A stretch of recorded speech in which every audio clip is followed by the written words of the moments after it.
Welcome. This is the Men Church Stuff Podcast.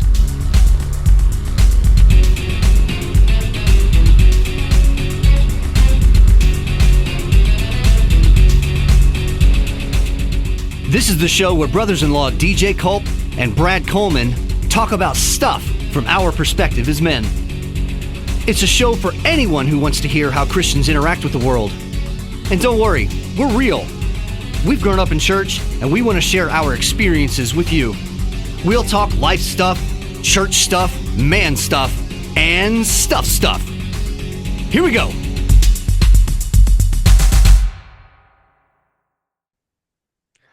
Greetings, listeners here and there and everywhere, all across the land. This is the Men Church Stuff Podcast. I am one of your hosts, DJ Culp. As always, here with my beloved brother-in-law and guest, Brad Coleman and Mr. John Reeder. How's it going, guys? Going Pretty well. Good. So this is week 3 of a 4-week series, and we had Dusty Boffman, is that right? Yep. Boffman, yeah. Last week, we've got John Reeder, longtime listener of the show, here, and John, introduce yourself to our listeners, a little bit about you and what you do and what you're about. Oh, that's a long subject. Truncate. I am a long haul trucker. I've been doing it about 32 years now. It's awesome. A couple years ago, about 4 years ago now, I earned my bachelor's degree in chaplaincy while I was over the road.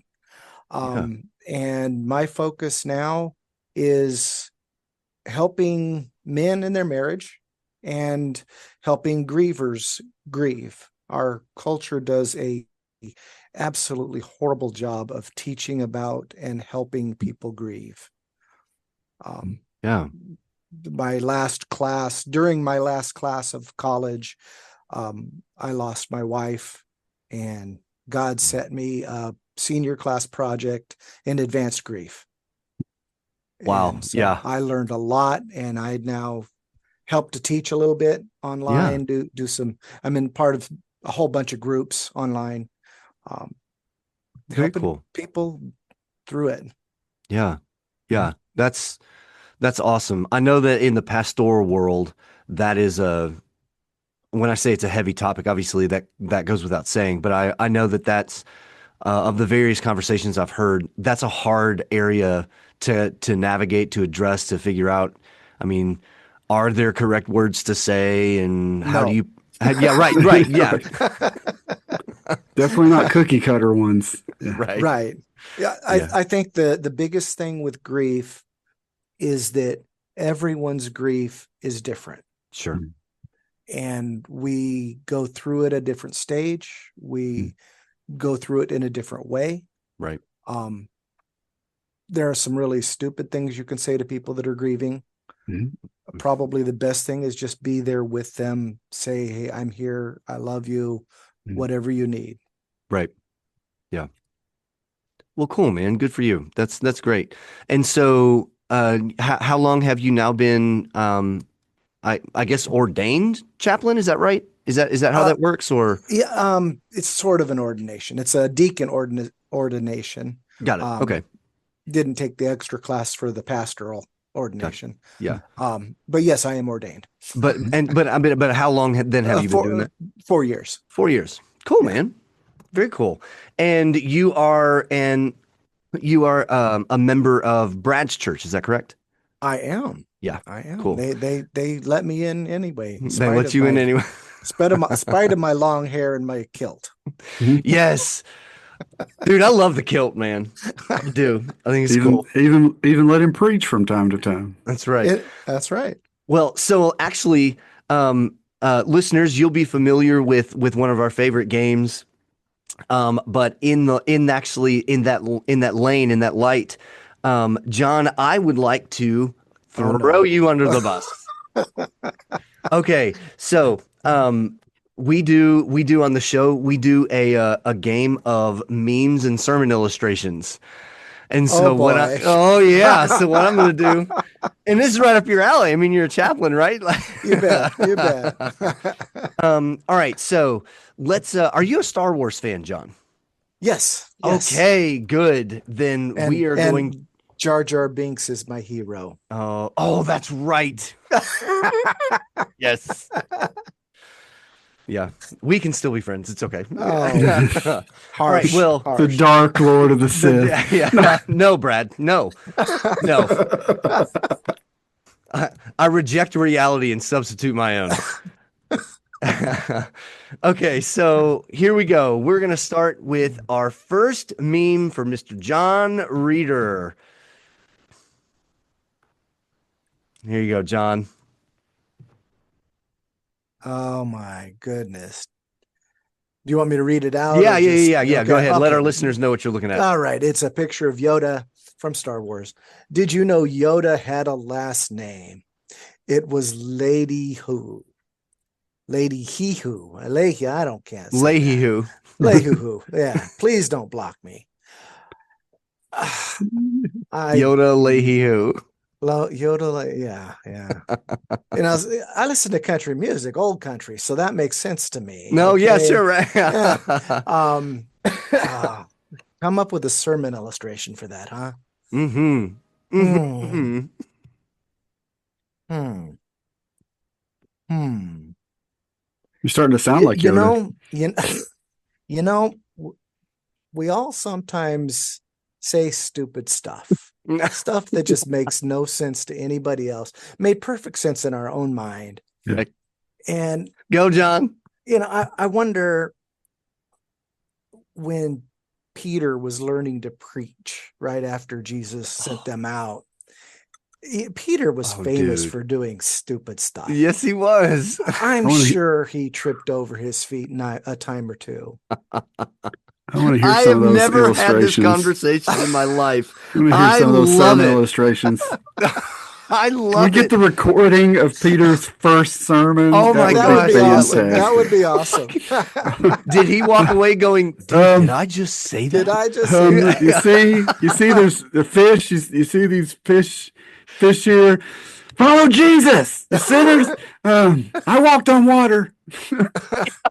But not for very long. That's beside the point, John. Well done. All right, here's another one. Oh, that was good, man. That was great. Yeah, well done. That was fantastic.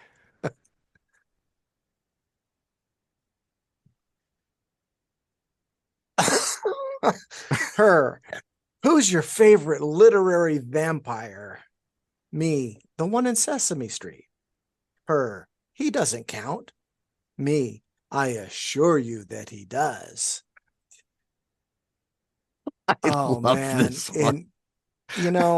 In marriage, in any relationship, we can be using the same words to mean completely different things. Yeah. And dude, that's slick, man. Look at you go. Unless we take a step back and say, what do you mean by that? We're just going to be talking over each other's heads and no communication gets done. And it's just going to lead to frustration. That's right. Oh, dude, look at you, Brad. He's rolling. Yeah, man, he is. I'm going to have to, I think I'm going to have to up my ante then. I'm going after Brad's job here. Yeah. Lest you didn't know, Brad, this is actually a formal interview. Yeah. All right, here we go, John. Number 3. I knew sooner or later you'd find a way to replace me. Oh my goodness. Picture of a bunch of people huddled in a pool under an umbrella in the rain. After seeing a group of people in a pool huddled together under an umbrella to stay dry, I understand why aliens don't visit us.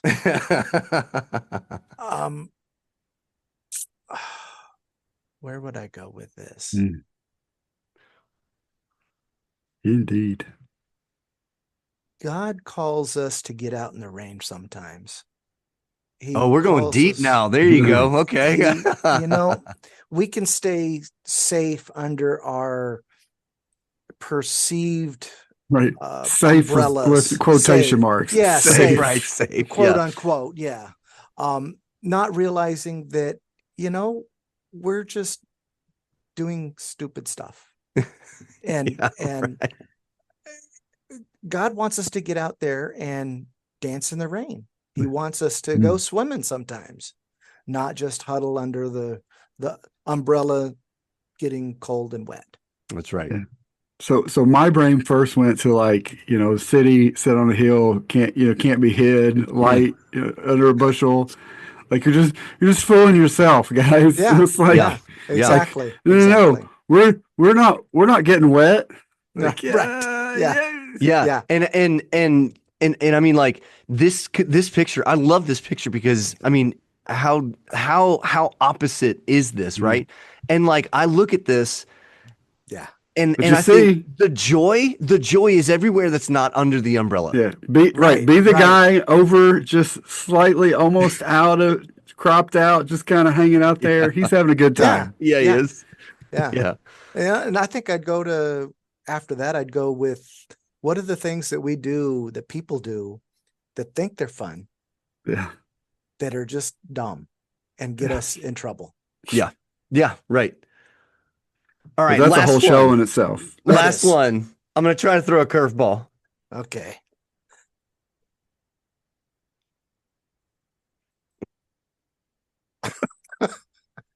Okay. A picture of a cicada. I think that's the right way to say Yeah, it. it is. Yeah. Out west, we would call it a cicada, whatever. Oh, really? Okay. Wait 17 years, wake up, scream for 4 weeks, refuse to elaborate, and die.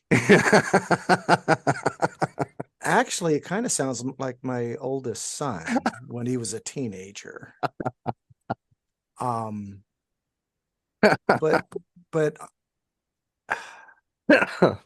oh, how many of us do that though? We bottle up everything until it finally explodes.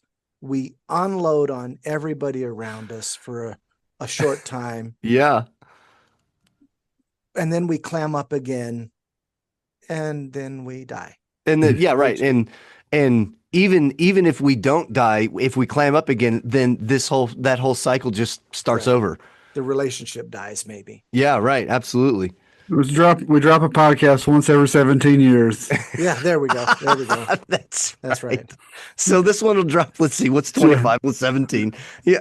Tune in next time. Next time in 17 years. In 2042. John Reeder, dude, way to go, man. Nicely done. Yeah. Well. Yeah. All right. So listeners, we're going to dive into our topic for today. So, if you've been listening for the last several weeks, you'll know that we are doing a mini series on the quote unquote our church. And if you're new to the show and this is your first time tuning in, this is actually show 3 of a 4-part series. And I just kind of had a brain experiment one day where I thought, I wonder why we call church our church. Not to say that it's wrong, but like, what are really all the full implications of that? And so I just kind of chased it. So this is show number 3, true or false, more people, more influence. And I just want to, before I say anything else, let's just open it up, Brad and John. How true is it, do you think, that with more people come more influence? And you can answer from a church perspective, or you can answer from like a consumeristic perspective. How true is it that with more people comes more influence? A very solid maybe. I think we got to define influence. Yeah, no, let's do it. Yeah, absolutely. I mean, we're talking positive influence. Are we talking okay? Now, hang the on. more horses, the more oxes you got in the stall, the more shovels you're going to need. But here's the thing, Brad. When you say positive influence or negative influence, I think at that point in time, influence is just like swaying or maybe a following or something like that. So I would almost argue that in that sense, influence is kind of has the same definition. I mean, like I would argue that one of the most influential leaders in history, and again, not positive, not for him, was Adolf Hitler. Absolutely, yeah. He was a very influential leader, but not good. So what he was leading was not good. So yeah. Yeah, I mean, I don't know. Like, which are we leaning toward? Or are we saying both? Like, yes, more people, more influence. Yes, is that a good thing? Is that the question? Right. Yeah. Right. It can be. It might be. It can be the opposite. It can be very destructive. Yeah. So all right. Well, Brad, why don't we do this before we kind of tease this out? Let's take your question and fool around with it a bit. Like, how would either of you define influence? I would have to define, like we said, do you want good influence or bad influence? If we're talking limited to good influence, a big church or a big group can have a good influence. Okay. But it doesn't guarantee a good influence. Right. We can have a mile wide river that's an inch deep, or we can have a couple of dozen yard across that's a couple of dozen feet deep. Which one do we want? Yeah. Yeah. And that's really kind of the premise of why I framed just to kind of prime this topic. I think so. As a layperson that I am, like myself in a church setting that deals specifically with the entertainment industry. And when I say the entertainment industry, no, I'm not in Hollywood, but as a musician, I mean, what I do happens 99% of the time, 95 to 99% of the time, like after hours, right? I mean, because that's when everybody's off work. So the entertainment industry definitely, by and large, follows this premise that if you want to have lots of influence, you got to have a large following. And so John, I'm in agreement with you that I think that it can be a false positive, that the larger amount of people that are following you doesn't necessarily mean that you're influencing them. They actually might be just simply attracted to like the synergy that comes along with lots of people. Yeah. Or the fish sandwich. We're just there for the fish sandwich. Yeah. Yeah. Yeah. But just being big doesn't mean it's not influential too. Right. I remember a few years ago, there was a church that spent, I'm going to think $20 million or something like that on a youth recreation center. And it hit the papers, and everybody is, oh my, how can you spend that much money? Yeah. Turns out that the church has 20,000 members. So it's $1. It's what would that be? 10 bucks from everybody. Yeah. Something like that. Yeah. Everybody bring a $5 next week. And it came out finally at the bottom of the story. Oh, by the way, we're going to have this thing open 40 hours a week for the kids in the neighborhood to come over and minister to them. Yeah. Yeah. So, the perception was, oh, it's just a big church doing big church stuff, wasting all this money. Right. Where in reality, it wasn't that much money per capita. Yeah. Right. And they were doing a really good thing that a church like Murphy could never do. Right. $20 million youth rec center would be a bit beyond our budget. Just a bit. Well, and I like my brain immediately goes everybody bring a $5 and we'll go out to lunch. Like that's hilarious, dude. Yeah, I mean, it's $20 million. We'll grab it's really pizza. Not that much from but no, John. The first place my brain goes is the inverse of that. As one of my favorite things to tell my students here at Union is if you really want to go hear somebody singing absolutely fantastic jazz, go listen to Lady Gaga. Now, most people do not think about Lady Gaga with Tony Bennett. They think about Lady Gaga as the one who, as the extremely esoteric avant-garde person that pushes the limits of appropriate behavior in public, right? But genius. genius when it comes to getting publicity. You are like not she wrong, was dude. nobody. Oh my gosh. Nobody knew her name. She was Yeah. equally as talented as she is now. Nobody knew who she was. Yeah. She started Yes. doing this crazy stuff. Now we all know who she is. Yeah, right. Like I've we're heard all of like, her oh anyway. yeah, let's Yeah. let it. And her marketability, yeah, you're exactly right. Her marketability was unparalleled. But here's the thing. On my end of things, until she made that album with Tony Bennett, all she was to me, I mean, she was a good singer, no doubt, but all she was a marketing stunt. You know, she was a publicity stunt. And that's how she got her popularity. But what I tell my students is when people still think about Lady Gaga, they don't think about that album. They think about how she has made her name. And so to me, I think about her wearing a meat suit to meat something. suit. Yeah, right. And so to me, again, John, like I was saying, with what you were explaining, I thought of the inverse of that, right? The inverse property of if you go to this one itty bitty thing that not a ton of people really know about, that's Lady Gaga. That's what that's where her talent really is. And to me, I think that far, far, far fewer people across the board would really appreciate what she does on that album because it's really more for a niche audience, you know? Right. So yeah, next question then is what is your experience, personal or otherwise, right? What is your experience with church culture that that desires more people? I don't know if I worded that right, but I'll read I it was anyways. like, these are your makes- questions, dude. No, that makes sense to me. Okay, That makes sense. what is your experience with church culture that desires more people because there is a held belief that quote unquote we can reach more people with more people? Have you guys had personal experience with that? I've been in a lot of churches in my life, and a lot of them, you know, they got the board up on the front. You know, how many people were here last week, and how many people. And okay, our numbers have been dropping a little bit lately. We need to get those up. Yeah.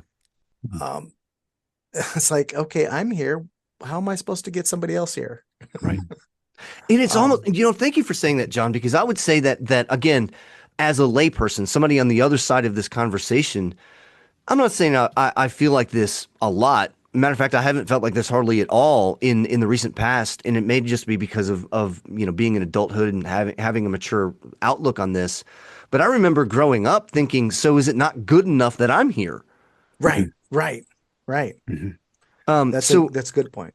So Brad, as a pastor, how do you toe that line? With difficulty.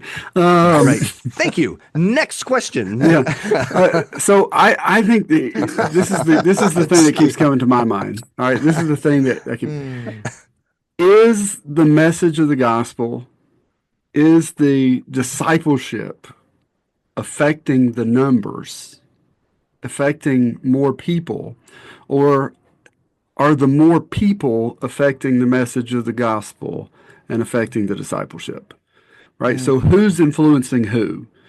Is the message, is the preaching, is the teaching, the discipleship, again, is the gospel influencing more people? Or have we got more people in, and so to try to keep more people, we're letting it influence the way that we present the message of the gospel? Oh, gotcha. Okay, now I'm there now. Got it. So Jesus had a lot of followers. And again, reference, he fed them, you know, the fish sandwiches there. And there's a lot of people. They're following him. They want to know more about this. And man, he makes a good fish sandwich and everything. And then he says some stuff that really even hangs the apostles up. They're like, and I mean, let's just be honest. If we're honest, probably most of us, the first time we read that, we went, well, I mean, I have no idea what that means. I mean, or I do know what eating that means, your and I don't flesh like and it. eating your flesh and drinking I mean, that's pretty harsh, Jesus.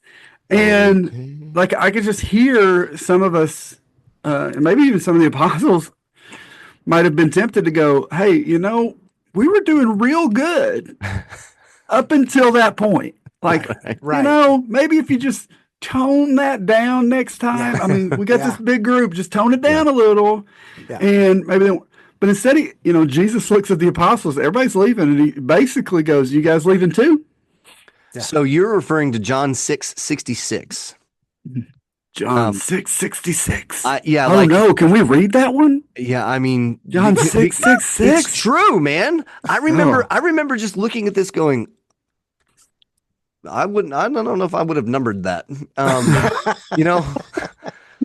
John 7. No. Yeah, John 6:65 moves straight into John 6:67.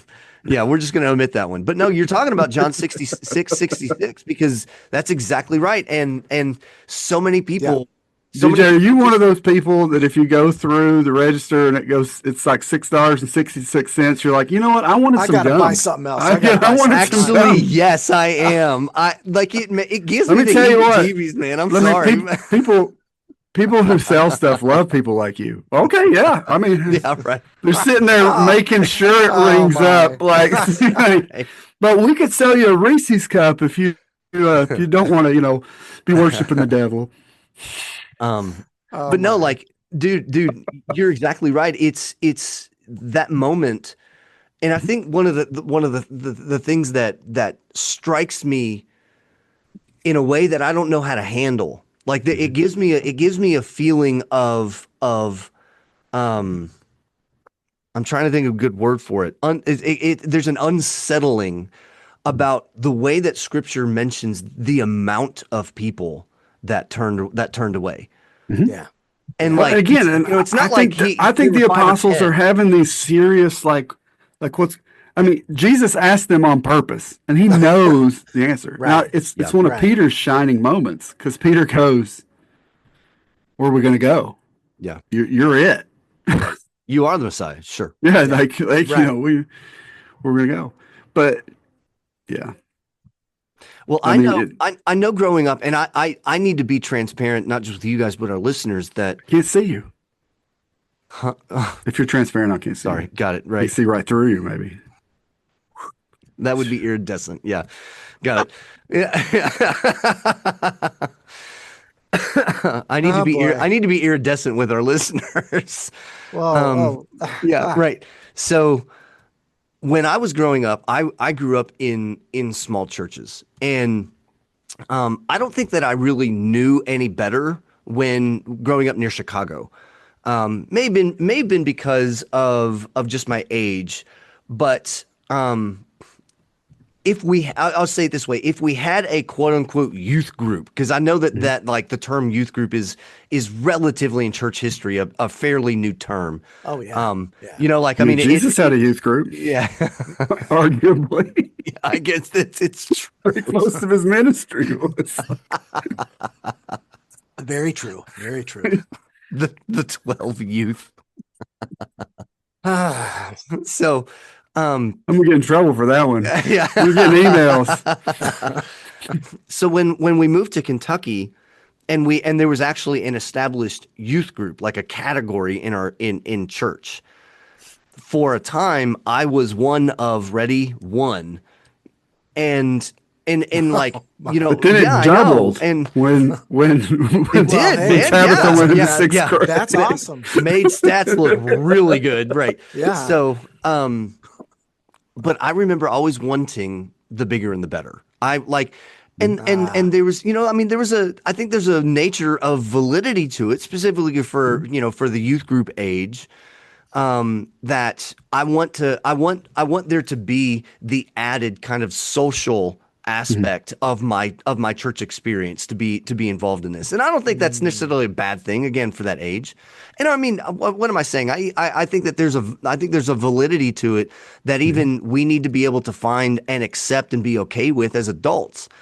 So that said, the more that I experienced in small church culture, the more I really longed for the bigger and what I equated to be the better. Mm-hmm. And I found out through that process, and Shara as well, that bigger and better are not correlated. Right. Not necessarily. And no, I don't think it's not necessarily. I don't think they are correlated, period. Yeah. No, they're not. I think No, I think it has everything to agree. do. I think it has everything to do with the intentionality of both the leadership and the people of the church. Like it can't. It's not just a one-way street. What it has to be, No, it's definitely not a one-way Right, street. right. which is why I say they're not correlated. And so But I think it's we're getting into some semantical arguments here that probably aren't. but it Yeah. matters, Brad. Because, well, if it does, we can mesh it out and I can tell you what's right, but I don't think it does. Wow,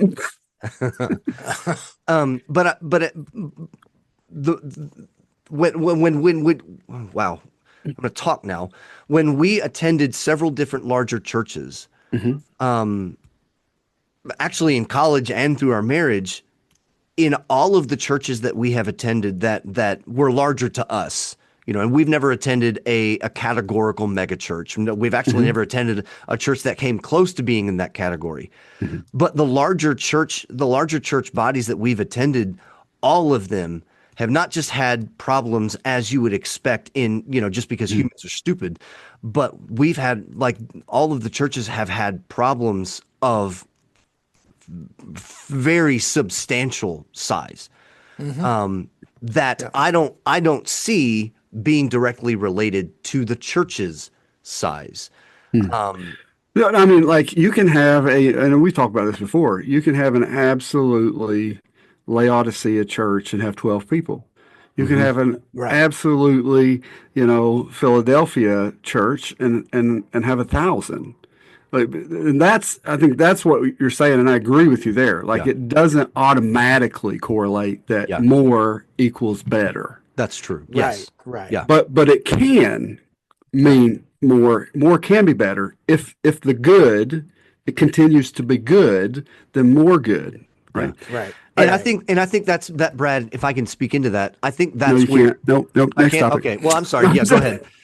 I think that's where the intentionality of what I was mentioning comes through, because, like, where does the influence come from? Does it come from our humanity? That's a really good question right there. Does it come from us that'll trying to preach, manipulate? DJ. Where does the influence come from? Right. Or is it, and this is why I say it's a two-way street, because what is the intentionality of not just the church leadership? What is the intentionality of the church congregants? Because I know for a fact there are gobs and gobs of stories of fantastic pastors who have been kicked out of churches, they didn't want to budge. Right. Yeah. And vice versa, right? There are churches that were absolutely fantastic that wanted a dynamic, and by dynamic wanted a pastor or just church leadership in general that wanted to follow in Jesus's footsteps, and they bring in somebody that didn't do that, and then the church scatters because it starts to go downhill. Or they bring in somebody who does do that, and it turns out that wasn't what they wanted after all. Right. Yeah. I'm gonna. That's a dangerous enough statement for me where I'm set. But so let me put it this way, okay? Billy Graham was amazingly influential.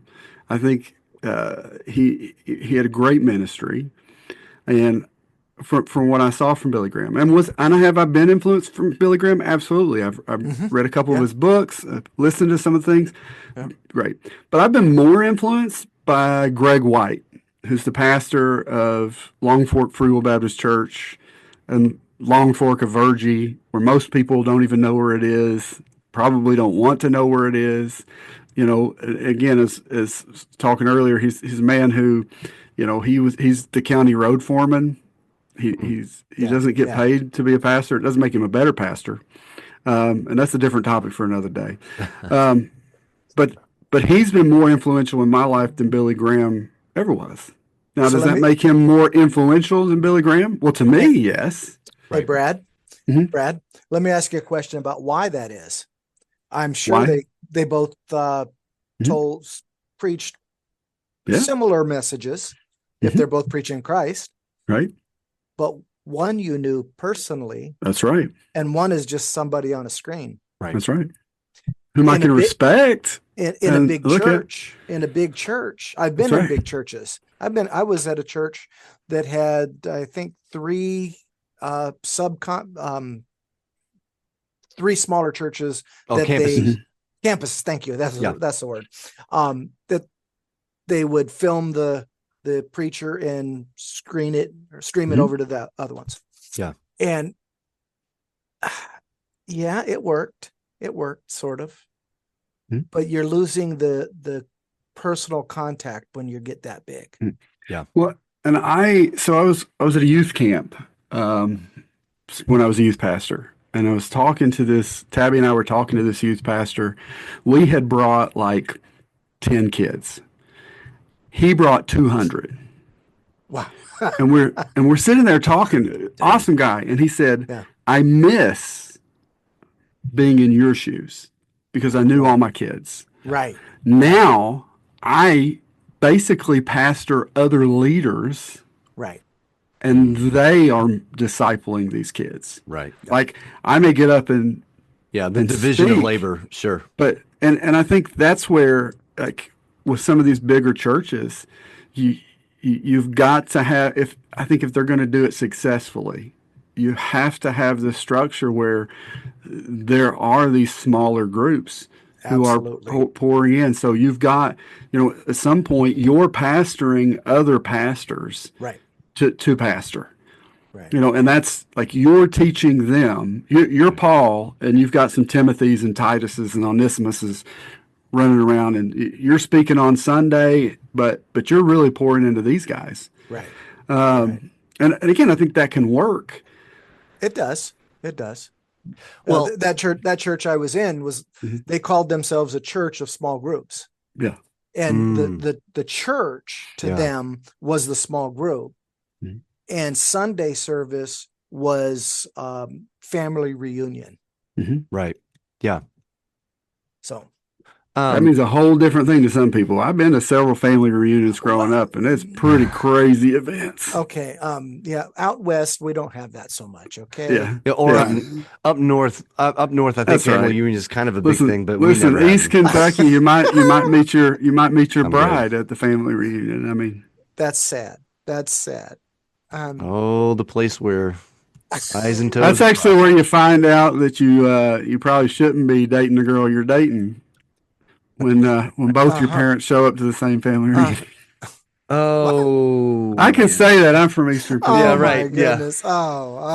Oh, we're going south. We're going south. Yeah. No, we're going east, brother. We're going east. Let's go. So anytime when we lived in Kentucky and I would talk to people from out of state, they were like, oh, so, like Kentuckians, you guys marry each other or you guys marry your siblings, right? And I said, no, that's the other side of the state. That's right. Yeah, listen, so 100%, 100% full disclosure, full honesty. When I was in 7th grade, I had this crush on this girl at school. And I told my mom, and my mom said, is that so-and-so and so-and-so's girl? And I said, yeah, I think that's her parents' name. They said, that's your third cousin. Oh my God. So from that point on, anytime I was remotely interested in a girl, I would go, hey, Mom, this is her mom and dad. Oh my goodness. I have to go take a shower right now. And I laugh. I tell people, I said, that's why I had to go out of Eastern Kentucky to find my bride, just to make sure, we weren't related. Oh boy. Okay. So moving right along. Sometimes honesty is a scary thing. Yeah. I wouldn't have told that if I were you, Brad. Yeah. I mean, we didn't date. It's not like I kissed her or anything. Oh, dude. Church. We're talking about church. Right. We're talking about church. You'll be the church. Yeah. So, comedians will say that when I was at the mall, which is where comedians go to change the topic, I'm just going to ask a question that has nothing to do with marrying your sister. Next question. So, yeah, right. Yeah. This is a question that I have a lot of trouble with. And it's I think it's partially because I'm not a pastor. I don't deal with this thought process, this planning, really to a certain extent, even the type of focused prayer that would go into this. But what are ways that we as Christians can address the human tendency to want more than we actually have been given? because that's one of the, and that relates directly using the youth group, my experience with youth group as kind of the primary talking point on it. I remember deliberately in my heart thinking, I can't be happy with this. I'm the only youth. That's not a youth group. There is no such thing, right? Like it's me. There's no I in group. There's no I in group. Right. Yeah. So, I mean, like, you want to talk about a really awkward conversation when the Sunday school teacher would say, so who would like to pray us out? Yeah. When the Sunday school teacher is your mom. Yeah. Who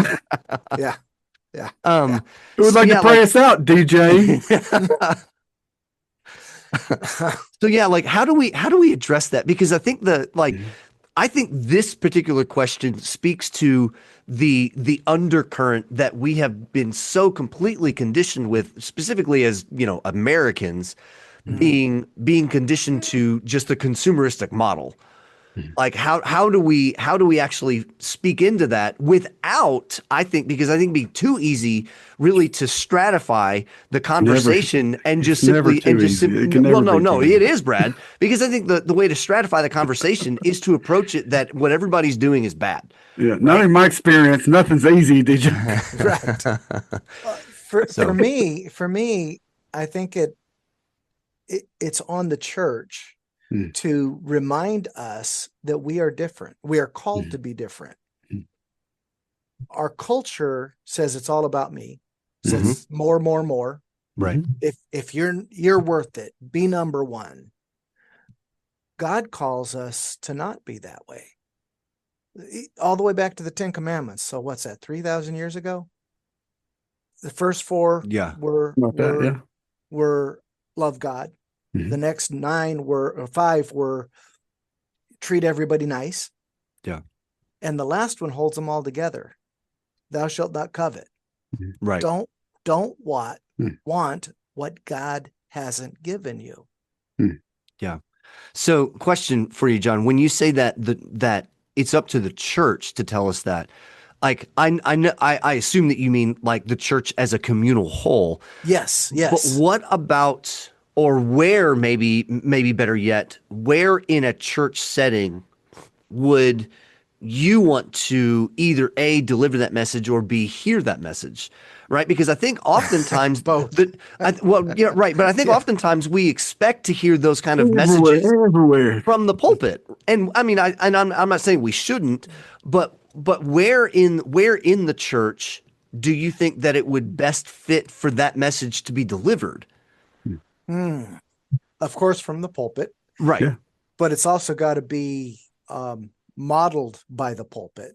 Yeah. So if we've got a pulpit up there and we don't, where he comes out in a $3,000 gown robe that he wears with the you can be sure I found it at Goodwill. Yeah, right. Exactly. That's right. Yeah, Brad will not pay that much money for right. And then he preaches on humility. Seriously? Right. Yeah. Okay, that's one place. But also, in Sunday school or small groups, the subject's going to come up, talking about, this new car that somebody wants. Do you really need that new car? What's wrong with the one you got? Right. Is God sending you that way? Or is Madison Avenue sending you that way? Yeah.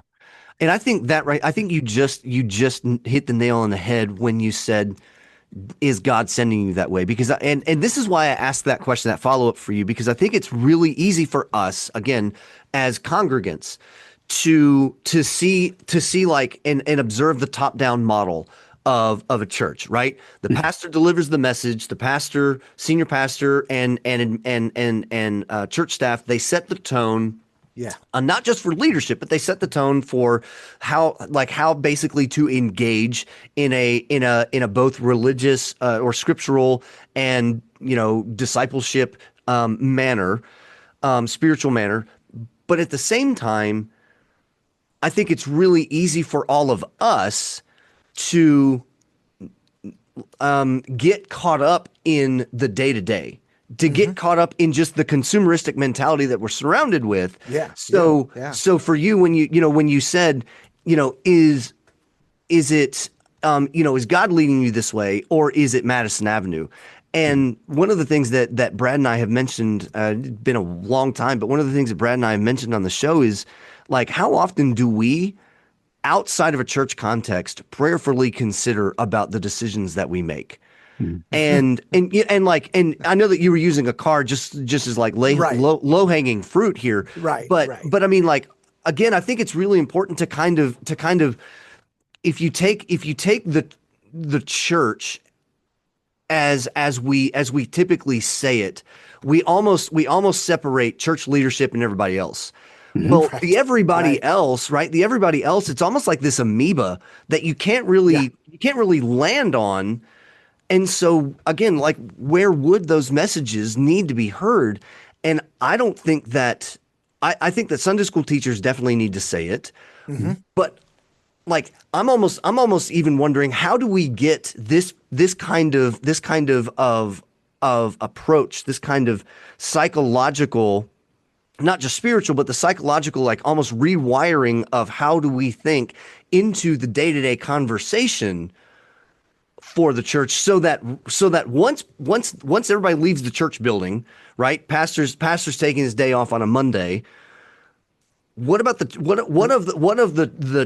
conversations that occur out in the workplace would lead us back to that would lead us back to addressing the human tendency that we want more than what we've been given, but I'm happy, I'm proud, I'm content, I'm spiritually being fed with what we have going on at church. And so let me kind of somewhat turn the corner, but not really. Okay. Like, at least not in my mind. Which Because means that we are not going to turn the corner. We're going to go to another planet. we're going to hit a wall, and then we're going to go through that wall. Oh my. Okay. Are you guys ready? No. Yeah, let's do it. Omar made me forget about what I'm thinking. I'm like, what was that? It done left. The rocket ship done left without me. No. So wanting more when it comes to like people getting saved, right? It's not a bad thing. Right. It's a good thing, right? We should want more people to receive the gospel, be saved. And so I think we kind of want to put that together and go, okay, well, that means more baptisms, and that means more people in the pews. And there's definitely a correlation between that. Yeah. So I think the question that I've got to ask myself a lot, and the question that sometimes I don't like the answer to, is whose glory? Whose glory am I doing this for? Whose glory is this about? Right? Because if I'm seeking God's glory and we're getting more of that, then that's good. Yeah. If I'm seeking Brad's glory and we're getting more of that, and maybe the numbers look the same, it's destructive and it's leading down a path that's going to be bad. Yeah. And one of the things when God called me into ministry, the conversation I've had with God and have echoed that many times since is, you have to help me because you know I have a tendency to like to be in the glory, right?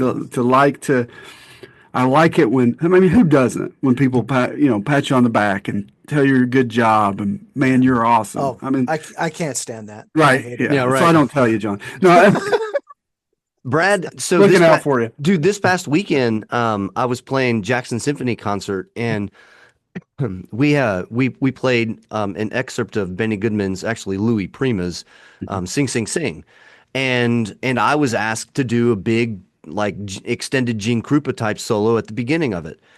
And about 4 bars in, I heard the crowd. It was an outdoor concert. I heard the crowd like really start to roar because they understood this is a solo. And dude, it fed. I'm like, yeah, baby, Sure. right here, Yeah. man. Here it Yeah. comes. I got more for you. I get that. Like, firsthand, I get that. Yeah. well, I don't think that's a bad thing. Mm-mm. If it's occasional Mhm. and you give glory to God, Right. So who, right, let's lead to the second question. Who's doing the glorifying? Yeah. Right? Because Jesus said to the Father, Father, I have glorified your name. Glorify your Son. Right. Right? So like when God lifts us up, it's different. Yeah. Right. Yeah. Than when we lift ourselves up. And that right there, again, that brings us back to really the nexus of this thought, nexus. this idea. Yeah. Stop making up words, DJ.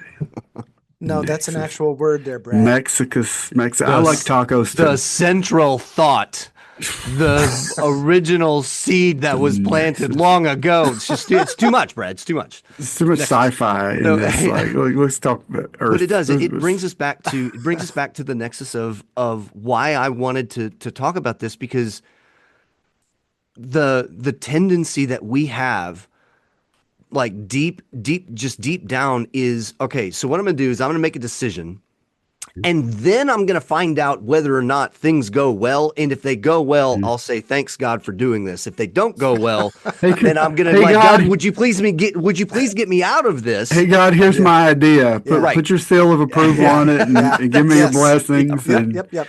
Yeah. And I'll talk to you next time. Or Brad, and I don't know if I'm being a little too extreme here, but rather than, God, here's my idea, would you give me a seal of approval? God, I had an idea, that must be your seal of approval. Right. You know, right. Right. How many times have I made the comment to myself or somebody else, like, look, every idea and every thought that crosses your mind wasn't Jesus. No, that's exactly right. God tells us to test the spirits. Like, you need to test that thought. You got to take it captive and interrogate it and see who it belongs to. Where did you come from? But so here's a good test for me, right? Here's a good test. Whose glory? If I hear that 5 people got saved at another church, am I happy or am I jealous? Am I going, how come that didn't happen in my sermon? Right. Oh. Or am I going, praise the Lord, he saved 5 more people? Or Brad, what, like, and I can say this because I'm not a pastor, but like, what if those 5 people attended your church one Sunday, and they heard something that ended up being a seed that you'll never know about, right? And they gained salvation later. I mean, that's crazy, because I mean, you can say that as a pastor, because that sounds crazily like what Paul said about I planted, Apollos watered, and God that's right. gave the increase. Yeah. Well, and again, part of being the church is acknowledging that God says in the scripture that he adds to his church daily. Yeah. So that's what are being saved. Yeah. So it's not our job to add to the church. We can't add to the church. Right. He's got to add to the church. Yeah. Now he'll use us to plant seeds and water. Yeah. Can I make a hard right turn here? Do it. Sure. You want to go to a different planet? I'm not even sure which one we're on now. Pluto, that's the one. Part of the discussion that we haven't really mentioned is we're focused on numbers. Yep. Number of people in the seats, number of people giving. Where what we should be focused, let me rephrase that. What I'm focused on, which is why I'm not going to be never going to be a lead pastor. I'm focused on growth rather than numbers, not growth of numbers, right? Growth of the people, depth, and depth. So Brad's heard me say this several times from when I preached. Look back 5 years. If you can't see that you've grown, something's wrong. And that's my focus, is helping people to grow. And then to recognize they've grown. And that right there, you're exactly right. That defeats the assumed definition of influence. Specifically, specifically the way that our culture likes to identify it. Sure. Absolutely. Sure. So let me say 2 things to that. One, I think that is part of the role of the lead pastor to be like trying to teach and do that. And 2, be careful with the words you say. That's why I will never be. This is going to be public domain, okay? No, it ain't the public I'm talking about. Let me It's back the up one whose domain. one step there. Lord, I really don't want to be. I tried that one, John. Yeah. I tried that one too. I mean, if you I want, was I like, can I ain't edit it. telling him I won't. I I am can not edit telling this him out, I won't. and it's like God will never know that this conversation right, happened. Yeah, you know? yeah, sure, No, okay. It's too late. You're already on the hook. That's right. He's like, I knew it before you said it, John. Let me ask you this. And I want to chase this. John, if you would be okay to, what makes you pair those two thoughts? That depth. What makes you banana those three thoughts? What makes you? Apricot I'm starting. Street. I'm 100% honest. I just realized I don't think I took my pill this morning. I don't think I took my ADHD medicine. I think for me, my history in the church has been in churches that over-favored numbers. Like I said, they'd have the board up front. Yeah. This is how many people were here. This is how much was given. And if it started to drop, there was a sermon about it. If offerings started to drop, man, we were going to have a 3-part series on giving. Yeah. Because it's all about numbers. Does that work? Meanwhile, I see people sitting in the pew, and I've been there myself. People in the pew that I know are not living godly lives, and nothing said about that. We can get more people, but we don't bother to tell somebody, "Hey, dude, what you're doing is wrong. You need to change." Yeah. And I think I had a boss one time who will never accept God, will never darken a church, because he worked for a guy who was the lead deacon at a church, who was the biggest, I won't use the word he used. Hypocrite? Yeah, sort of. Okay. Some other ones. Yeah. Okay. It's a family show. He had nothing good to say about that guy. Mhm. And if that's what Christianity is, I don't want to be part of it. Me either. And I said exactly that. Me Yeah, right. neither. Yeah, I don't want to be Because part that's of that not either. what Christianity Exactly. is. Yeah. Mhm. But he would not accept that. Yeah. He wouldn't accept I mean, it. if like to this person that you're talking about, that was Jesus's almost primary teaching point to the Pharisees every time he was around them. It was. Like, Yeah. I don't want to be a part of this either. This is Right, not. right. This is not what God intended. This is not the church. This is not. Yeah. And yeah. So I know that like we're running out of time, and I also know that like the conversation really has kind of come to sort of somewhat of a close. But I really wanted to try to tease out without putting that. Like, yes, numbers, it is a low-hanging fruit, super easy to talk about. Right. It's very easy to pick on. Yeah. But I also think that it's incorrect to say that wanting more people is bad, right? I didn't want to put absolutely. that. I did not want to frame the Yeah. conversation that way. Yeah. So, Brad or John, any closing thoughts? We need growth. We need breadth, and we need depth. Yeah. We need Deep and both. wide. I think I'm going to run home after this. Take my medicine. Ah, Make sure I took it. Okay. I don't think I did. I'm not sure that had anything to do with the conversation. Oh, yeah, it had everything to do with it. I love it. All right. Well, listeners, while Brad recalibrates, That's right. thank you guys so much for hanging out with us. John, dude, thank you so much for being on the show. My pleasure. Yeah. My pleasure. Would you like to give like listeners anything about yourself, like where they can go find you if they're interested? Well, I used to have a blog, but I don't keep up on it anymore. I'm on Facebook is about the only place you can find me. I live on Facebook. Okay. Cool. But if you want to know a little bit about me, at least from about 4 years ago.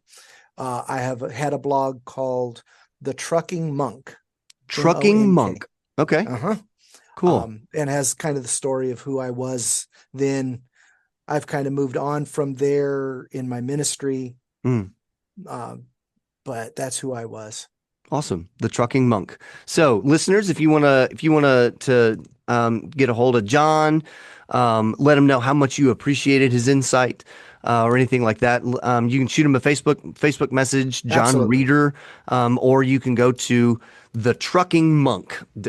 Is it like a .com or if they just Google it, would it pull up? Yeah, just Google it. Google it. It'll Okay. come up. Good deal. Yeah. Well, listeners, again, thank you for hanging out with us. This is part 3 again of part 4, and I do want to give a bit of a foreshadow for the way that we're going to end our series. The way that we are going to end our series is talking about the church as an amusement park.